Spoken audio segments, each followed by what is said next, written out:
Me llamo Maisie Vandermeer, tengo 31 años. En la fiesta de compromiso de mi hermano, mi papá levantó las llaves de mi propio BMW frente a unos 80 invitados y dijo en voz alta que ese era nuestro regalo para la verdadera novia. La futura esposa de mi hermano se rió en mi cara y me dijo que yo podía irme en Uber a mis citas médicas, que nadie quería que una ballena embarazada arruinara las fotos. Cuando intenté recuperar mis llaves, mi papá me empujó con fuerza. Caí contra una mesa y sentí un dolor agudo en el abdomen. Tenía 33 semanas de embarazo. No grité ni lloré. Solo tomé mi teléfono y llamé a mi esposo. Ellos pensaban que humillar a una mujer embarazada en público era un asunto familiar sin importancia. No tenían idea de que la mujer a la que acababan de agredir dirige la unidad de investigaciones especiales de la aseguradora más grande del país, y que sus nombres ya estaban en mi escritorio. La gente cuando escucha investigadora de seguros se imagina escritorios llenos de papeles y llamadas rutinarias preguntando por accidentes. Y sí, hay papeleo, pero se equivocan en algo más importante, no es el trabajo, es quien lo hace. Yo nací en Phoenix en el verano de 1994. Mi papá era abogado de lesiones personales, con 2 Mercedes y una pared llena de fotos donde siempre salía junto a personas que en algún momento fueron importantes en Arizona. Mi mamá manejaba la casa a su manera, decidiendo quién entraba y quién no, cómo se movían las cosas, cómo se mantenía el orden. Mi hermano Tanner nació 2 años después que yo, y desde que pudo caminar la regla fue clara, él era el carismático, el bueno, y yo la de las calificaciones. Dejé la carrera de periodismo a los 22 años. Lo que me cambió fue un caso de fraude de seguros que dejó sin casa a una familia que vivía frente a la mía. La mamá de mi mejor amigo de la infancia perdió su hogar a los 53 años por una estafa construida con accidentes falsos y reclamos inventados. 3 semanas después entré a trabajar en lo que después sería Meridian Mutual y pedí que me contrataran para investigar sin dudar. 9 años después ya estaba al frente de la unidad de investigaciones especiales de la aseguradora más grande del país, con un equipo de analistas, exagentes federales y pizarrones llenos de casos que cambian cada trimestre. Mi jefa, Hadley Conroy, me ascendió a directora a inicios de 2023 porque, según ella, yo no parpadeaba cuando otros dudaban. Y en este trabajo entendí algo simple, el fraude de seguros no es solo dinero, es gente fingiendo lesiones hasta que la mentira deja de ser de otros y empieza a tocar a los suyos. Toda mi vida, mi trabajo me había enseñado una sola habilidad, saber esperar hasta que la gente se delatara sola. Lo que nunca imaginé es que iba a necesitar eso, en mi propia casa. Conocí a Owen Beaumont en 2019, en una conferencia sobre fraude en Las Vegas. Él estaba en un panel hablando de la cadena de custodia de evidencia digital. Hablaba bajo, sin intentar llamar la atención, como alguien que no necesita impresionar a nadie. Dijo que él construía sistemas para personas a las que nadie les creía. Yo estaba en la segunda fila y, en ese momento, pensé algo completamente absurdo, que me iba a casar con él antes de que terminara su presentación. Nos casamos en junio de 2022, en la corte del condado de Maricopa, en Phoenix. Como testigos estuvieron 2 miembros del equipo de seguridad de Owen. Después fuimos a comer pizza a Pizzeria Bianco y regresamos caminando al hotel. Ese mismo mes, mi papá estaba siendo investigado por el Colegio de Abogados del Estado. Mi mamá dijo que no podía con 2 dramas al mismo tiempo. Y desde entonces nunca volví a preguntar nada sobre la boda. Owen dirige Beaumont Protective Group. Trabajamos con familias de alto patrimonio en todo el suroeste. Hacemos seguridad residencial, preservación de evidencia y tenemos el contrato de seguridad de un club privado al que mi familia fingía que yo todavía pertenecía. Owen tiene acceso a todas las cámaras de ese lugar, desde 2019. En marzo de 2024, después de desmantelar una red de fraude en Goodyear, un hombre me siguió por el estacionamiento de Meridian Mutual a las 7 de la noche. No dijo nada. Solo caminaba detrás de mí al mismo ritmo que mis pasos. Yo iba en zapatos bajos, y aún así no se quedaba atrás. Esa misma noche, Owen instaló cámaras en mi BMW, 4 ángulos, frente, atrás, cabina y una sobre la puerta del pasajero. Además, configuró respaldo en la nube cada 6 segundos. En febrero de 2025, cuando compré mi nuevo X7 con mi bono de la unidad y años de ahorros, Owen trasladó todo el sistema al nuevo coche y grabó mis iniciales, MV, en las 2 llaves. Cuando me las dio, me dijo muy tranquilo, 4 cámaras, respaldo en la nube cada 6 segundos, y nadie toca ese coche sin que él lo sepa. En ese momento pensamos que ya no teníamos que preocuparnos por nada más. Si alguna vez te han tratado como si fueras el recurso de la familia en vez de parte de ella, deja tu like y quédate. Porque lo que sigue es el momento en que mi padre deja de ser alguien a quien todavía podía defender. En la sala de la casa de mis padres, en Paradise Valley, hay una foto. Mi papá aparece junto al gobernador de Arizona en 2018. Lleva un traje azul marino que parece hecho a su medida. Está riendo, con esa risa de hombre que cree que ese momento va a durar para siempre. La foto sigue ahí. Pero lo que representaba ya no. En marzo de 2022, el Colegio de Abogados de Arizona lo inhabilitó. La orden disciplinaria mencionaba un patrón de irregularidades en facturación que venía desde hacía al menos 4 años. Él había facturado clientes que ya habían muerto antes de que el trabajo siquiera se realizara. También reportó créditos de educación legal continua por cursos a los que nunca asistió. Y tomó pagos de acuerdos a través de un fideicomiso que ya no tenía autorización legal para manejar. El documento disciplinario tenía 22 páginas. En Pascua, mi mamá les dijo a los familiares que mi papá había decidido retirarse y que ahora quería pasar más tiempo con la familia. Un mes después, la mesa directiva del Camelback Country Club envió una carta muy educada informando que la membresía de mis padres quedaba suspendida mientras se revisaba su situación. Esa revisión nunca terminó en regreso. Para el verano de 2022, mi papá llevaba 3 meses sin pisar el club. Para otoño, la suspensión ya se había convertido en cancelación definitiva. Mi mamá mantuvo todo en un círculo tan pequeño que casi no existía. Mi papá había perdido su licencia y su club, pero no perdió la costumbre de decirle a la gente quiénes eran. El problema de una inhabilitación en Arizona es que no se puede esconder. El Estado la publica. Los periódicos la reproducen. La comunidad legal la lee una semana mientras toma café, y después queda archivada para siempre, accesible para cualquiera. Mi mamá pasó los primeros 6 meses de 2022 diciendo que la publicación era solo un trámite administrativo. No lo era. Era una sentencia final. Para finales de ese verano, mi papá ya no iba al supermercado donde llevaba comprando 20 años, porque la encargada del deli había leído el caso y empezado a evitarle la mirada. Después de todo eso, mis papás necesitaron una historia. En una familia de Paradise Valley no se permite vivir en vergüenza. Así que me reescribieron a mí. Yo pasé a ser la fría, la que solo piensa en el trabajo, la hija que eligió casarse en una corte en lugar de una boda de verdad, la que ni siquiera invitó a sus padres porque tenían otras cosas. Esa versión de mí me la repitieron 3 primos distintos en 3 Thanksgivings diferentes. La primera vez los corregí. La segunda lo dejé pasar. La tercera entendí que no estaba hablando para cambiar nada. Mi mamá me lo dijo directamente en el Thanksgiving de 2024, mientras movía la salsa. Tanner es el cálido, cariño. Tú siempre has tenido tu trabajo.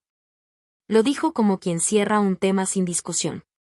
Tanner conoció a Sloan Pritchard en un evento de bienes raíces en Scottsdale, en noviembre de 2024.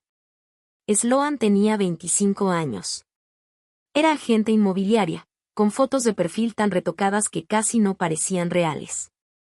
Para Thanksgiving de 2025, ya estaba sentada a la derecha de mi mamá, comiendo su relleno favorito, llamando Daddy V a mi papá frente a mi abuela, como si siempre hubiera pertenecido ahí. Mi mamá le había prestado ese día el broche de plata de mi bisabuela para que lo usara en la cena de Thanksgiving.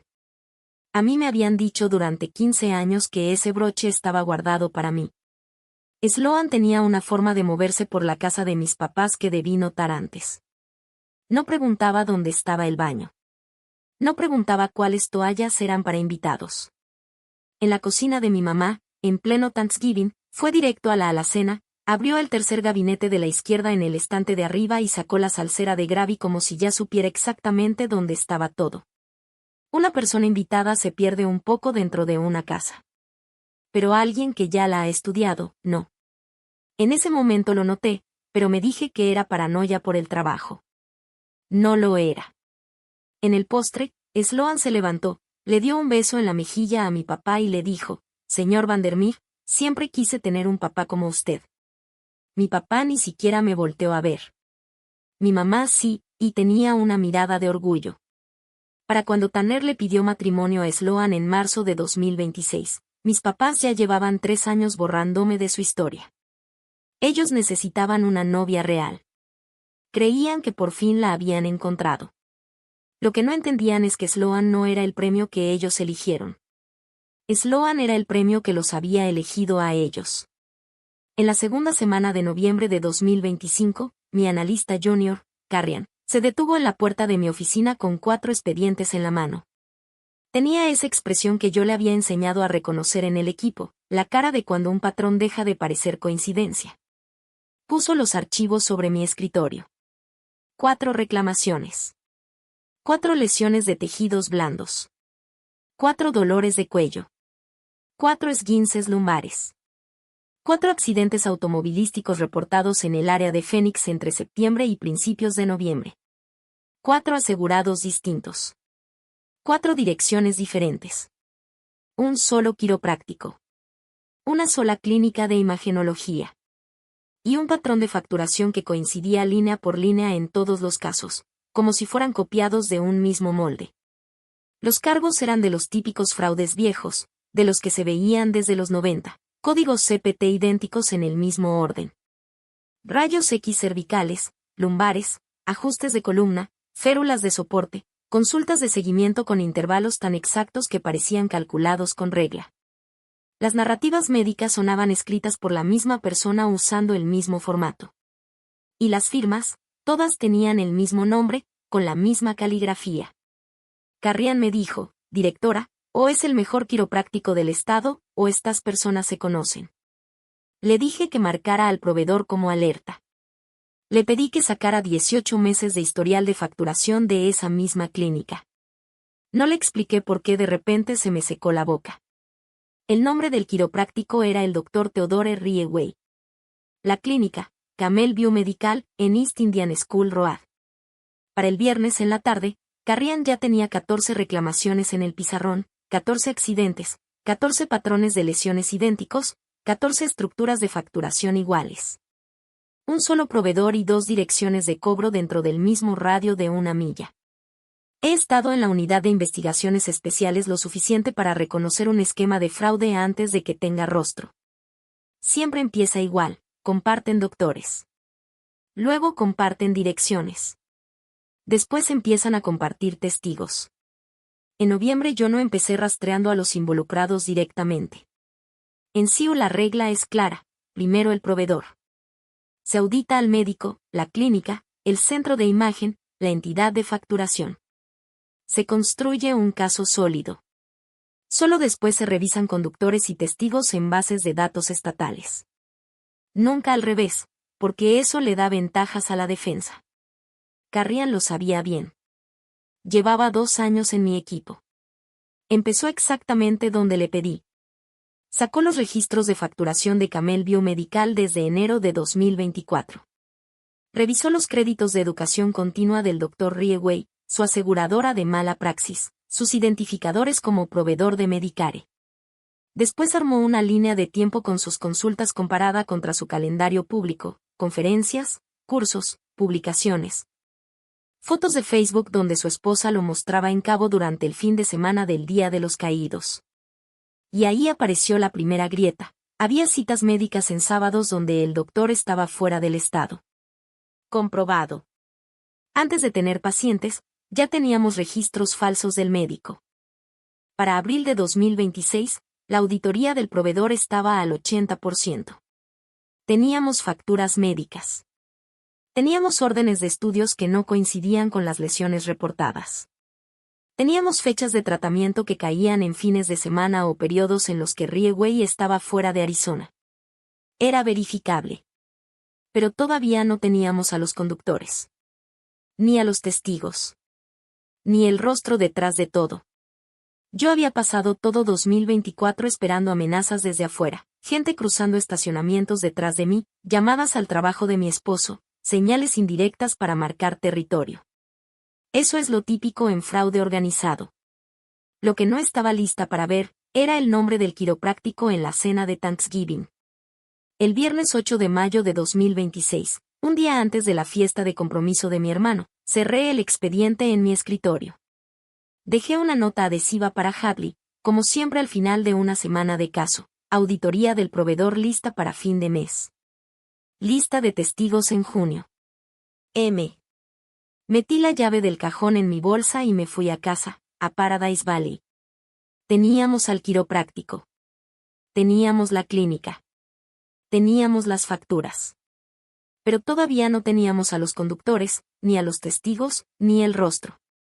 La invitación llegó en la tercera semana de abril. Papel grueso color crema, letras en dorado, con el escudo en relieve del Camelback Country Club en la parte de arriba. La sostuve en la mano más tiempo del que una invitación merece, porque ese escudo no encajaba con las 4 años de cartas que yo sabía que mis papás habían recibido del mismo lugar. Meses antes, en febrero, había estado en casa de mi mamá cuando vi una de esas cartas. Seguía sin abrir, sobre la barra de la cocina. Era delgada, ligeramente amarillenta, y estaba dirigida a mi papá. El remitente decía Comité de Membresías del Camelback Country Club. Mi mamá la dobló rápido debajo de unos catálogos cuando notó que le estaba mirando y dijo como si nada: «Ah, eso es puro trámite, no te preocupes». 3 meses después, los nombres de mis papás estaban en la invitación de compromiso. Llamé a mi mamá. Le pregunté con calma si el club había revertido la cancelación de la membresía. Movimos unos contactos, Maisie me dijo. Los Vandermeer tienen que volver a Camelback. El esposo de tu prima Elena está en el comité de membresías, él lo resolvió. No hagas un problema de esto. Mi mamá no movía contactos desde 2022. El club no se lo había permitido. Algo había cambiado. 2 días después me volvió a llamar. Su voz venía ligera, de esa forma en la que habla cuando quiere pedir algo sin decirlo directo. Ponte el vestido color marfil, cariño. Sloan escogió rosa palo. No queremos competencia esa noche. Me quedé con el teléfono en la mano viendo el vestido colgado en mi closet. Era suelto, caído, de esos que no marcan nada. Un vestido que no se usa para destacar, sino para desaparecer en una foto familiar. El rosa es para ella esa noche, dijo mi mamá. Mi mamá nunca antes me había pedido que me vistiera pensando en otra persona. Ahí debí entenderlo. Antes de ir a Paradise Valley para la fiesta de compromiso, tengo que regresar un poco a noviembre de 2025, al Thanksgiving en casa de mis papás. Esa noche un viento fuerte cruzó el valle y cerraron las calles de regreso a North Scottsdale por varias horas. Mi mamá insistió en que me quedara a dormir. Yo tenía 10 semanas de embarazo, estaba cansada, y acepté. En la mañana, ella se quedó parada en la puerta del cuarto de huéspedes mientras yo hacía la maleta. Me observó buscar mi llavero de repuesto del BMW en la bolsa durante casi 1 minuto entero. Después, con ese tono suave que usa cuando está pidiendo algo que ya decidió, dijo: «Cariño, déjanos la llave de repuesto por si hay una emergencia. Ya viene el bebé, necesitamos poder ir por ti». Debí decir que no. Pero yo me crié con ella. Yo sabía exactamente cómo sonaba cuando no estaba pidiendo algo, sino construyendo una razón en voz alta. No necesitaba esa llave. Mi papá tenía 63 años y manejaba su propio Mercedes. Mi mamá tenía su propio coche. Yo tenía a Owen a 10 minutos de cualquier lugar donde yo estuviera. Si hubiera una emergencia real, nadie iba a rescatar a una mujer embarazada manejando su propio coche de regreso como si nada. La historia se caía sola en cuanto la mirabas con calma. Pero mi mamá no me había pedido nada en 3 años. Se había perdido mi boda en la corte. Se había salido de las conversaciones del baby shower. No estuvo en el primer ultrasonido que le conté. Y ahora, de pronto, me hablaba con esa voz suave, casi cuidadosa, pidiéndome un solo favor, la llave de repuesto. Se la di. No lo pensé demasiado. La guardó en el cajón de la mesa de la entrada. Yo vi cómo lo hacía, el llavero con mis iniciales MV grabadas desapareciendo dentro del cajón de su casa. Yo le había dado la llave por confianza. Ella se la dio a mi papá por otra cosa. El sábado 9 de mayo de 2026, Owen me llevó desde nuestra casa en Paradise Valley hasta el Camelback Country Club. El trayecto fue de 24 minutos. Me dijo que iba a estar en la oficina de Beaumont, a 12 minutos, hasta que yo le llamara. Me dio un beso en el porche y me dijo, llámame antes del brindis. Yo le dije que sí, aunque ni siquiera sabía qué brindis era ese. En la entrada, el valet me entregó el ticket con una cortesía muy medida, de esas que usan cuando el personal ya fue advertido de que ciertos apellidos se manejan con cuidado. Dentro del lobby, mi mamá ya me estaba esperando. Me abrazó demasiado fuerte, de ese tipo de abrazo que no es solo cariño, también es presentación. Mi papá no me abrazó. Solo me miró, sonrió y dijo, qué bueno tenerte de vuelta en casa, Maisie. No me había dicho casa desde 2022. Y esa noche decidió decirlo 2 veces. El salón estaba como siempre lo deja Camelback en mayo, frío, elegante, hecho para fotos. 80 invitados, flores blancas, copas de champaña perfectamente pulidas por personal que llevaba años haciendo exactamente lo mismo. Tanner estaba cerca del bar con un traje gris oscuro que le quedaba demasiado perfecto para haberlo elegido él. Sloan estaba en un tono rosa palo, en una esquina, rodeada de familiares cercanos, enseñando el anillo de compromiso como si fuera un truco de magia. Llevaba otra vez el broche de plata de mi bisabuela. Mi mamá me llevó a presentarme con ella como si nunca nos hubiéramos visto. Sloan me dio 2 besos al aire, uno a cada lado de la mejilla, y luego dejó que su mirada bajara directo a mi vientre. «Ay, Maisie, siempre tan formal», dijo. Mientras lo decía, levantó la mano otra vez hacia su hombro y tocó el broche, como quien se asegura de que todos en la sala hayan visto lo mismo. Fue un gesto pequeño. Pero no era casual. Sloan quería que yo supiera que entendía lo que llevaba puesto. Quería que yo supiera que mi mamá le había contado la historia. Y sobre todo, quería que yo supiera que esa historia ya no era mía. Llevaba el broche de mi bisabuela como si se lo hubiera ganado. Tanner estaba cerca del bar, en su elemento, rodeado de 3 primos mayores. Ya iba por su tercer champagne. Hablaba como si estuviera dando una conferencia. Contaba una supuesta operación en Sedona, una compra, remodelación y reventa de una casa de 6 recámaras con una ganancia esperada de $480,000. Movía la mano hacia mí como si yo fuera parte de su historia. «Sedona está caliente ahorita, ¿no, hermana? Tú sabes cómo es esto». Yo ya había revisado los estados de impuestos de mi hermano el año anterior, después de que mi mamá insistiera en que tal vez podíamos ayudarlo con un pequeño préstamo para sus proyectos. Sedona no estaba caliente para él. Nada lo estaba. Me separé un poco hacia el patio. En el camino, mi prima Elena me alcanzó del brazo cerca de la fuente de chocolate. Elena tiene 27 años, es de esas personas que nunca han tenido que mentir para sobrevivir, ni les ha tocado hacerlo. Me apretó el brazo con una sonrisa inocente y dijo algo que le salió sin filtro. «Oye, ¿tus papás te ayudaron con el BMW? Tu papá dijo que la familia se había cooperado». Sentí como si el vaso que traía en la mano de pronto ya no estuviera frío. La miré directo. «Elena, lo pagué en efectivo en febrero». Nadie de la familia puso un peso. Parpadeó. «Ah, perdón. Está bonito el carro, eso sí». Y se fue con su champaña como si nada. Ni siquiera entendió lo que acababa de decir. Mi papá llevaba meses contando a primos, vecinos y gente del club que la familia había ayudado con mi coche. Yo lo había pagado sola en febrero. A las 7:48 caminé por el pasillo detrás de la cocina hacia el baño de damas. No los vi hasta que ya casi estaba pasando. Mi papá, Sloan y un tercer hombre, canoso, con una botella de cerveza agarrada del cuello. Estaban en un pequeño nicho junto a la puerta de servicio. Hablaban en voz baja. El tercero se calló en cuanto me vio y giró la cara con ese gesto automático de algunos hombres cuando no quieren quedar en cuadro. El pasillo estaba medio oscuro. Las luces del nicho eran tenues, color ámbar, de esas que bajan cuando empieza el servicio formal. Cada pocos segundos, la puerta de la cocina se abría cuando pasaba un mesero, tapando y destapando la escena. Solo alcanzaba a ver fragmentos de sus caras. Escuché la voz de mi papá colarse entre el ruido de fondo, apenas 3 palabras claras antes de que bajara el tono. Ridge Clinic confirmado. Estamos limpios antes de lunes. No me detuve. Saqué el celular del clutch, encuadré a los 3 en el pasillo y tomé la foto. Sin pausa. Sin dudar. Seguí caminando.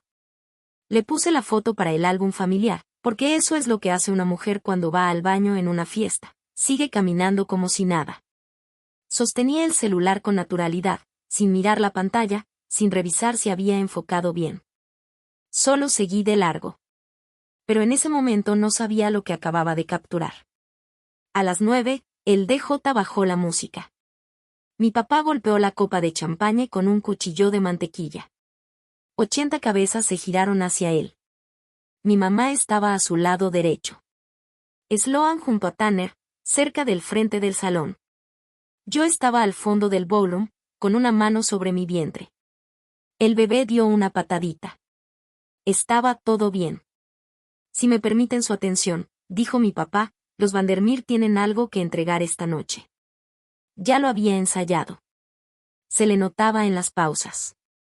Mi papá había dado discursos en eventos de caridad, en la barra de abogados, incluso en juicios importantes. Sabía exactamente dónde hacer una pausa, cuándo bajar la voz, cuándo hacer que el salón se inclinara hacia él. Esta vez no era diferente. Metió la mano al saco del chaleco. Sacó un llavero y lo levantó en el aire. El salón lo vio antes que yo. Vieron el logo de BMW. Vieron el brillo del metal. Vieron la sorpresa elegante de un padre rico dando un regalo. Yo vi otra cosa. Vi las letras grabadas en el costado, MV. Las iniciales que Owen había mandado grabar en febrero. La prueba de que ese llavero era mío. El regalo de la familia, dijo mi papá, con la voz llena de orgullo para toda la sala. Para la verdadera novia. Sloan se rió. Caminó despacio desde donde estaba Tanner hasta mi papá, como si ya supiera el momento exacto de su guión. Tomó las llaves.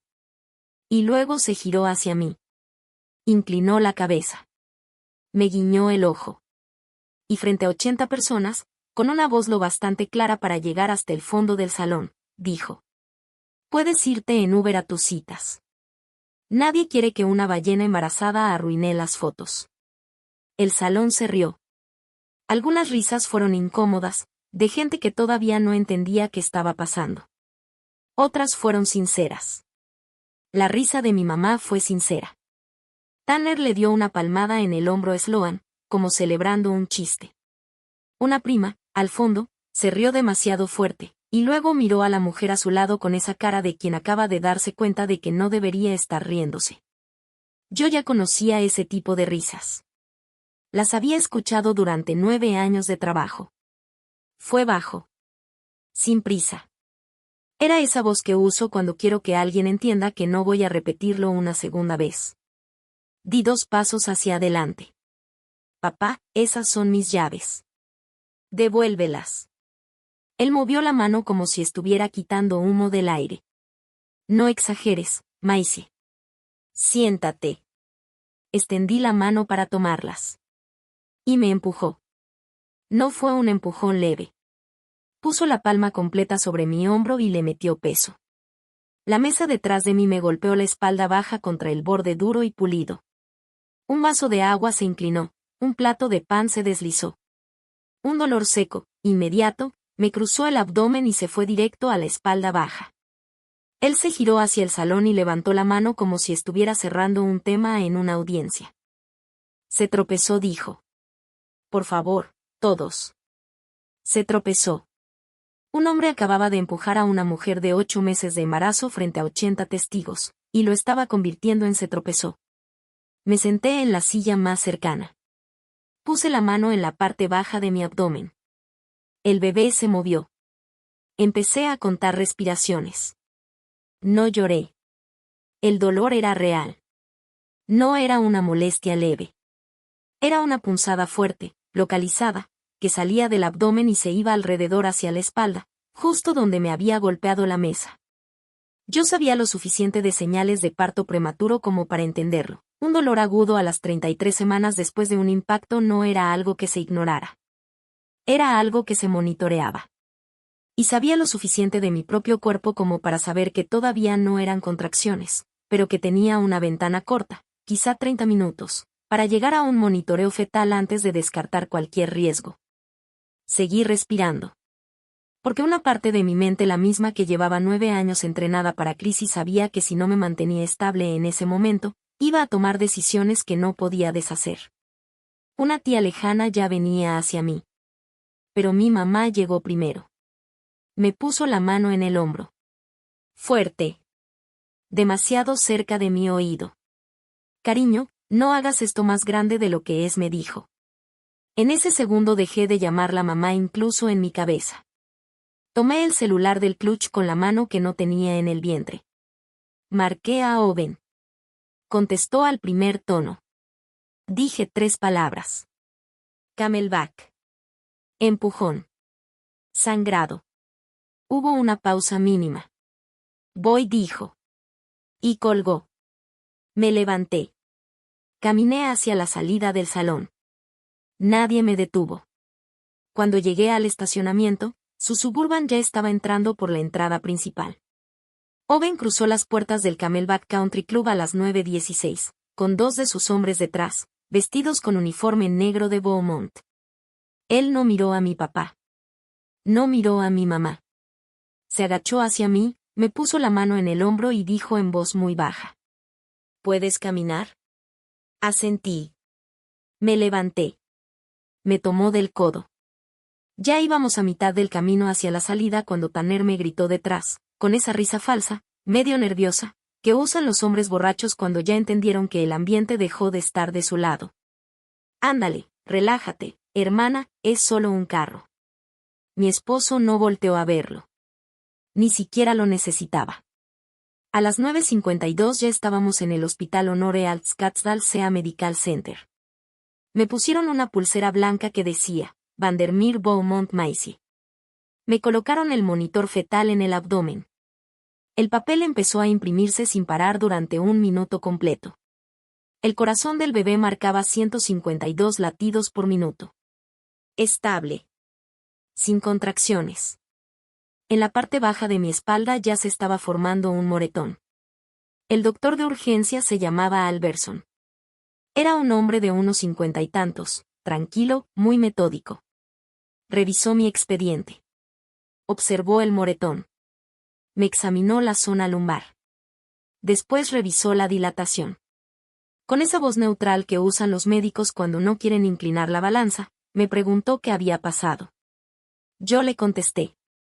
Él me sostuvo la mirada 1 segundo más de lo normal. Después escribió en el expediente. Me dijo que iba a quedarme en monitoreo fetal continuo por las siguientes 12 horas. Que el bebé estaba bien. Que la placenta se veía intacta en el ultrasonido. Me dijo que no era porque estuviera preocupado, sino porque no quería que me fuera a casa con una duda que él podía descartar con un monitor. Y me dijo, con mucha calma, que sentía mucho que esa fuera la razón por la que estaba en urgencias. La enfermera de obstetricia, una mujer cuyo gafete solo decía Rosalind, me miró y dijo. El bebé está fuerte. 152 de ritmo. Hiciste bien en venir. Yo sostenía la tira de papel del monitor. No había llorado en el salón. No había llorado en el coche. No había llorado en la admisión. Pero cuando tuve esa hoja en la mano, me quebré. La impresión seguía saliendo del monitor, y yo la apretaba como si eso pudiera hacerla más real. Otra enfermera tomó fotos del moretón en mi espalda para el expediente. Cuando terminó, se sentó un momento en la orilla de la cama y me miró con esa calma profesional de alguien que ha visto esto demasiadas veces. ¿Quién te hizo esto?, preguntó. Mi papá, respondí. Lo anotó en el expediente. Luego dejó una tarjeta amarilla sobre la almohada, junto a mi cabeza. Tenía un número, Línea Nacional contra la Violencia Doméstica. No dijo nada. No me explicó nada. Solo la dejó ahí, donde yo la pudiera ver. Yo había tomado cientos de declaraciones como esa en mi vida. pero nunca había tenido que dar una. A la 1:15 de la mañana, el teléfono de Owen sonó. Lo puso en altavoz. La voz de mi mamá llenó la habitación. Owen, habla Marlene. No hagan esto más grande de lo que es. Maisie está hormonal. Se tropezó con su vestido. Todo el mundo lo vio. Mañana hablamos con calma, cuando todos hayan dormido. Owen colgó sin decir una sola palabra. Se giró hacia su segundo al mando, un hombre llamado Dorsey, que llevaba con él desde 2020. Mañana a las 7 en punto, dijo Owen. Saca todas las cámaras del edificio, lobby, salón, pasillos, estacionamiento. Saca también el dashcam del BMW bajo la cláusula de preservación del incidente. Se mantiene bajo cadena de custodia y se entrega a la fiscalía cuando llegue la orden. Dorsey asintió y salió del cuarto. Owen se sentó en la orilla de mi cama. Me tomó la mano. No dijo nada por un rato. Solo la sostuvo mientras veía el monitor fetal imprimir esa línea lenta y constante sobre el papel. Después habló. Quiero que entiendas algo, dijo. No voy a arreglar esto yendo a la casa de tu papá a confrontarlo. Eso se sentiría bien por 15 minutos, pero arruinaría todo lo demás que estamos por hacer. Esto se arregla entregando las cámaras a la gente que realmente puede usar esta evidencia. Me miró. ¿Estamos de acuerdo? Asentí. No me salía la voz. Y otra cosa agregó. Lo que venga después, el bebé es primero. Todo lo que hagamos las próximas 9 semanas pasa por ese filtro. El caso se va a armar solo. Lo único que no podemos perder es al bebé. Miró la puerta del cuarto. No tienen idea de lo que acaban de hacer, dijo muy bajo. Yo tampoco lo sabía todavía. Pero para la mañana ya iba a entenderlo. A las 8:30 ya estábamos dentro del Centro de Operaciones de Seguridad de Beaumont Protective, en Scottsdale. Me habían dado de alta a las 6 con instrucciones de reposo y vigilancia de contracciones, pero no fui a casa. Fui con Owen a su oficina. Subí al segundo piso del SOC como si fuera otro caso más de los cientos que había visto en mi vida. Solo que esta vez no era la investigadora. Era el caso. 4 monitores. 3 técnicos. Owen de pie al fondo con los brazos cruzados. Empiecen con el brindis, dijo Owen al técnico líder, una mujer llamada Debro. Y luego retrocedan. Y lo retrocedieron. Primera imagen, el salón desde la esquina sureste. Plano amplio. 9:02 de la noche. Mi papá levanta las llaves. Sloan se ríe. Sloan toma las llaves. Sloan se gira. El audio entra limpio. Puedes irte en Uber a tus citas. Nadie quiere que una ballena embarazada arruine las fotos. Risas en el salón. Yo doy un paso adelante. Mi papá levanta la mano. Yo alcancé a extender la mano. Él me empujó. Debo pausó el video. Acercó la imagen. Segunda cámara, desde el techo del lado este. Se veía clarísimo, la mano de mi papá sobre la parte frontal de mi hombro, el cuerpo inclinado hacia adelante, el codo firme, el peso completo del empujón. No había duda. Deténlo, dijo Owen. Ahí. Su mano en el esternón. Eso aquí es delito grave. Debo hizo zoom al llavero en la otra mano de mi papá. El cromo reflejaba la lámpara del salón. Las letras grabadas estaban perfectas, MV. Con ese solo clip ya era suficiente. Pero no se quedaron ahí. Debo regresó el video hasta las 5:30 de la tarde, 3 horas antes de que llegaran los invitados. Cámara del ballet, lado este del estacionamiento. Mi papá sale del lobby solo. Cruza el estacionamiento. Llega a mi BMW. Saca un llavero del saco. Presiona el botón. Las luces del coche parpadean. Se sube del lado del conductor. Se queda ahí. 52 segundos. Después se baja, lo vuelve a cerrar y regresa al lobby. La cámara interior del BMW lo muestra de frente, a plena luz del día. No está nervioso. No está perdido. Está verificando algo. Está confirmando que la llave de repuesto funciona. Mira esto, dijo Debo. Se quedó sentado 52 segundos a las 5:30. Tenía la llave desde antes de la fiesta. No fue improvisación. Fue planeado. Mi papá no estaba reaccionando. Estaba ejecutando. Debo pasó a la cámara del pasillo, 7:48 de la tarde. Mi papá, Sloan y el hombre canoso con la botella de cerveza. El audio al principio estaba sucio.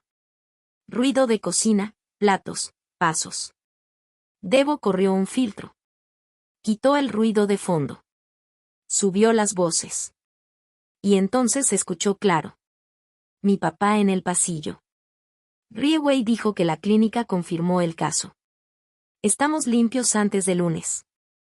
El cuarto se quedó en silencio. Yo había dicho ese nombre Rieway en 3 juntas ese mes. Con Carrian. Con Hadley. En reportes, en análisis, en correos. Pero nunca lo había escuchado salir de la boca de mi papá. Nunca. Debo hizo reconocimiento facial al hombre canoso. 11 segundos después llegó la coincidencia. Directora, dijo mirándome. Es el doctor Theodore Rieway. Camel Biomedical, Phoenix. Me senté. Owen me puso un vaso de agua en la mano. No lo bebí. Ya sé quién es, dije. Mi papá lo conocía. La prometida de mi hermano lo conocía. Yo era la única en esa familia que llevaba meses intentando encontrarlo. Abrí la laptop sobre la mesa del SOC. Entré a la red de Meridian Mutual. Activé la capa de rastreo de participantes que había planeado no usar hasta junio. Abrí las declaraciones de los 14 casos marcados. Busqué nombres. Sichard aparecía en 4. Entré a la base del DMV de Arizona. Crucé la dirección de la póliza con una licencia de conducir. La licencia pertenecía a Sloan Pritchard. Fecha de nacimiento, noviembre de 1999, Scottsdale, Arizona. La misma mujer que la noche anterior se había reído en mi cara. Sloan ya había sido testigo oficial en 4 accidentes simulados durante los últimos 18 meses. No era alguien nuevo para mi familia, solo lo era para mí. Me recargué en la silla y miré su foto en la licencia de Arizona, luego la captura de su anillo de compromiso que ella misma había publicado en Instagram 6 semanas antes. Mi hermano no la había elegido a ella. Era como si el anillo hubiera elegido la historia por él. Tomé una hoja en blanco de la impresora de Owen y dibujé 4 círculos: Rieway, Camel Biomedical, Tanner y Sloan. En el centro tracé un 5.º círculo y escribí Gerald. Después los conecté con líneas. El sistema que había estado buscando durante 6 meses había estado todo el tiempo dentro de mi propia familia. El lunes, 11 de mayo, a las 7 de la mañana, llamé a mi jefa. Hadley Conroe tenía 61 años y había trabajado en fraude de seguros desde el mismo año en que yo nací. No necesitaba que le explicara lo que había visto en el SOC. Necesitaba saber qué iba a hacer con eso. La llamada duró 8 minutos. No lloré. Le hablé con la misma voz con la que había dirigido cientos de juntas del área SIU. Le dije que necesitaba retirarme del caso Rieway, que el anillo que llevábamos 6 meses investigando estaba ligado a mi apellido, y que quería el expediente fuera de mis manos antes del mediodía. Pero en las manos correctas. Hadley me respondió simple: yo te he pasado casos más limpios que este. Este lo voy a poner con gente que no duerme hasta cerrarlo bien.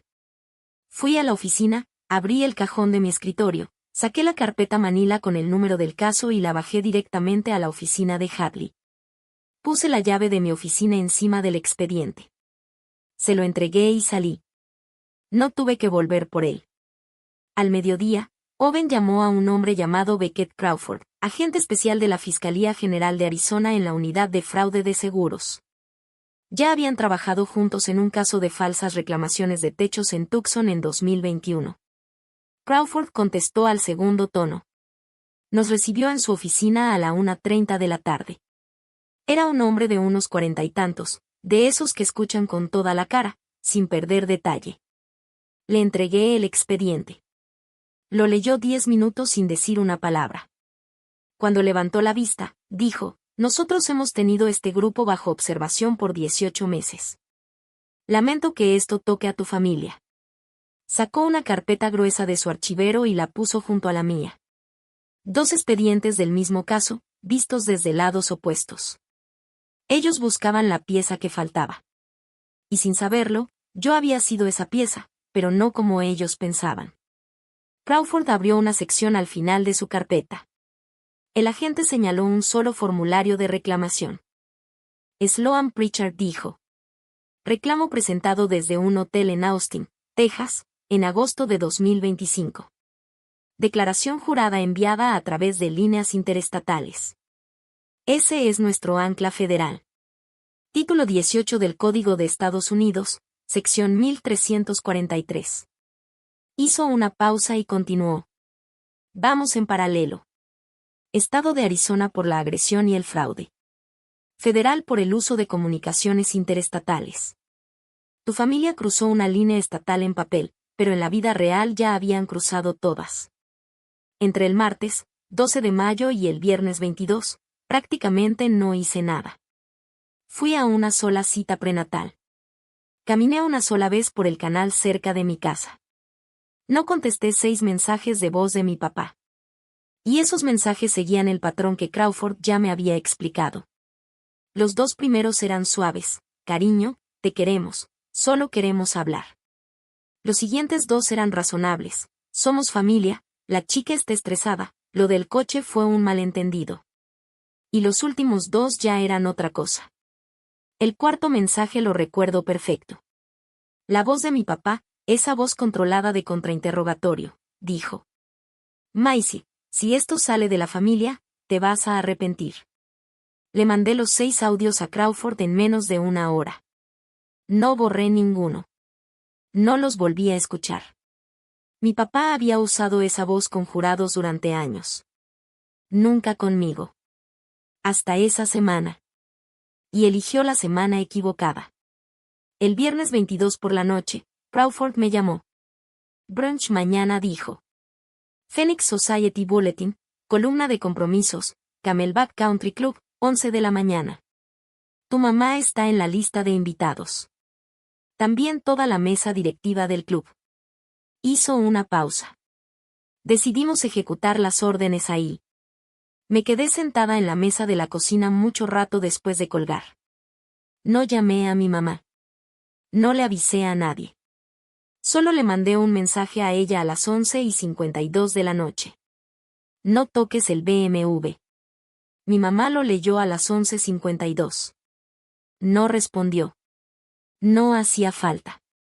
Lo iba a entender al día siguiente. El brunch de compromisos de primavera del Camelback Country Club es de esos eventos a los que el Phoenix Society Bulletin manda fotógrafo y reportero cada mayo. 60 invitados, el presidente del consejo, su esposa, 3 expresidentes del club, 2 columnistas sociales y un fotógrafo llamado Reggie que llevaba años cubriendo ese tipo de eventos desde que yo estaba en secundaria. El brunch empezó a las 11. Mi papá entró a las 10:57 con el mismo traje con el que había perdido su licencia 4 años antes.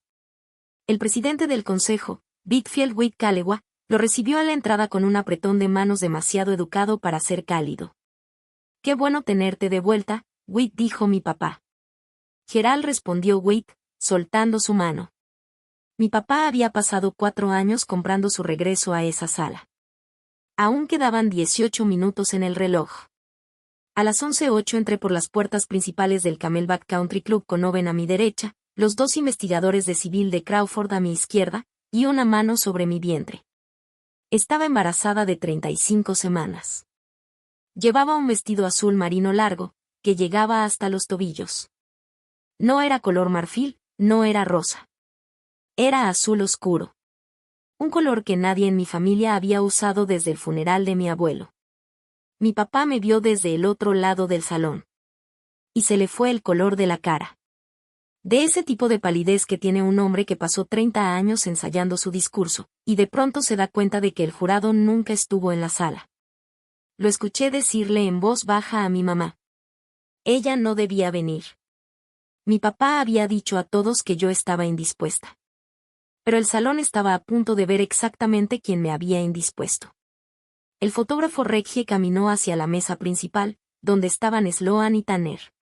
Levantó la cámara con educación, hizo una leve inclinación hacia Sloan y le preguntó si la futura novia quería incluir a su cuñada en la foto de compromiso. Negué con la cabeza. No, gracias, dije. Hoy es para evidencia, no para fotos. Reggie parpadeó. Pero no bajó la cámara. Y siguió grabando todo. A las 11:14, se abrieron las puertas del salón. Entró Crawford. Detrás de él, un investigador de la Fiscalía de Arizona con traje gris oscuro. Luego, 2 oficiales uniformados de Scottsdale. Al principio nadie entendió nada. En un country club no entran policías a un brunch de compromiso. Los cubiertos se quedaron suspendidos en el aire. Un vaso chocó suavemente contra un plato. Una mujer con saco amarillo en la tercera mesa dijo en voz baja. ¡Ay! Crawford cruzó el salón a paso normal. Sin levantar la voz. Sin mostrar prisa. Se detuvo junto a la mesa de Tanner y Sloan. Los llamó por su nombre. Señor Vandermeer. Señora Pritchard. Soy el agente especial Crawford, de la Fiscalía General de Arizona. Necesitamos que nos acompañen afuera para responder unas preguntas. Sloan se rió. Fue una risa corta, brillante, de alguien que toda su vida pensó que la autoridad era algo que les pasaba a otros. Empezó a hablar, pero no terminó. Vio el gafete del segundo oficial en el cinturón. Tanner se levantó demasiado rápido. Golpeó la mesa. Un vaso se volcó. El vino se derramó sobre el mantel blanco. Yo lo siento, ¿de qué se trata esto? ¿Afuera, qué? Crawford solo dijo. Por favor, acompáñenos. Y caminaron hacia la salida creyendo que los estaban invitando. No lo estaban. El salón tenía una pared completa de ventanales de piso a techo que daba al vestíbulo principal. Y en los siguientes 40 segundos, todo el brunch los vio a través del vidrio. Crawford los giró en la base de la escalera del vestíbulo. Les leyó sus derechos con esa misma voz calmada y profesional que yo ya había escuchado por teléfono semanas antes. Primero esposó a Sloan. Luego a Tanner. Cuando las esposas cerraron en las muñecas de Sloan, el anillo de compromiso se aflojó en su dedo. Seguramente lo había usado un poco grande. El diamante, de más de 2 quilates, cayó al piso de mármol. Rebotó una vez. Rodó por la línea entre las losetas hasta detenerse contra la pata de bronce de un portaparaguas. Un segundo oficial se agachó, lo recogió con guantes y lo metió en una bolsa de evidencia transparente. La mujer que había pasado 8 meses planeando una boda, ahora tenía 8 segundos para no planear nada. Mi papá estaba en la puerta del salón. Había estado mirando todo. Y entonces dio un paso al frente. Levantó las manos, como quien intenta convencer a un jurado de que escuche. Esto es un malentendido, dijo. Oficiales, agente, esto es un malentendido. Crawford se volteó hacia él. Le puso una mano en el hombro. No fue agresivo. Fue procedimiento. Señor Vandermeer dijo, usted también está detenido por agresión agravada contra una víctima embarazada, bajo el Código Penal de Arizona, sección 13 a 1204. En la estación revisaremos los cargos de conspiración. La boca de mi papá se abrió. Y no volvió a cerrarse hasta que el segundo oficial le tomó el otro brazo. Había pasado 30 años escribiendo cartas legales sobre el dolor de otros. Y nunca había visto una ley apuntándole de vuelta. Mi mamá seguía de pie en la mesa principal. Tenía la mano en la boca. Whit Calewa, el presidente del club, cruzó el salón hacia ella. No levantó la voz. No lo necesitaba. El ambiente ya no fingía que era un brunch. Marlene dijo al llegar. Su pase de invitada y el estatus de su familia quedan bajo revisión inmediata. Le pido que abandone la propiedad en menos de 1 hora. Mi mamá dejó la copa de champaña sobre el mantel. Y no la volvió a tocar. Había sido miembro de ese club por 30 años. El reloj acababa de empezar su última cuenta regresiva. Caminó por todo el salón hacia la salida. pasó junto a mi silla. Y antes de irse, tomó mi mano. Su mano suave, la de alguien que no me había sostenido desde 2019. ¿Cómo pudiste hacer esto?, susurró. La miré. No retiré la mano. La dejé ahí un segundo más. Y le dije 3 frases. Tú empujaste a tu hija. Tú robaste el coche de tu nieta. Tú le dijiste a 80 personas que yo era la fría. La mano de mi madre se soltó lentamente. Como cuando alguien deja un barandal después de años de sostenerse de él. Salió del country club a las 12:03. Yo salí a las 12:05. Owen me estaba esperando en el BMW, junto a la banqueta. Las cámaras siguieron grabando todo. El lunes, 25 de mayo, la Fiscalía General de Arizona presentó los cargos. Estado de Arizona contra Vandermeer Tanner, fraude de seguros, conspiración para cometer fraude, 12 cargos. Estado de Arizona contra Pritchard Sloan, fraude de seguros, conspiración, falsedad bajo juramento, fraude relacionado con identidad, 16 cargos. Estado de Arizona contra Vandermeer Gerald W., agresión agravada contra una víctima embarazada, además de conspiración para fraude de seguros. Práctica ilegal del derecho y participación en reclamos fraudulentos a través de un abogado inhabilitado. El martes, la Fiscalía Federal del Distrito de Arizona añadió cargos por fraude electrónico bajo el título 18, sección 1343, basados en el caso de Austin. Sloan fue la primera en aceptar un acuerdo. El martes por la tarde se declaró culpable y empezó a cooperar. Entregó a la Fiscalía Federal a mi papá, a mi hermano, al Dr. Rieway, al administrador de facturación de Camel Biomedical y a 2 conductores de accidentes simulados que yo nunca había visto. El acuerdo quedó sellado hasta que se fijaron las fechas de juicio. El miércoles por la mañana, la Junta de Quiropráctica de Arizona suspendió de inmediato la licencia del Dr. Rieway, a la espera de su revocación definitiva. El jueves por la mañana, Hadley Conroe me mandó un solo mensaje. Los 14 casos rechazados. Recuperación estimada, 2.1 millones. Sloan aceptó el acuerdo. No necesitas venir a la oficina. Quédate en casa con el bebé. Mi familia había pasado 4 años construyendo una versión de la historia. Y se cayó en 2 fines de semana. El BMW seguía estacionado en la entrada de nuestra casa en Paradise Valley.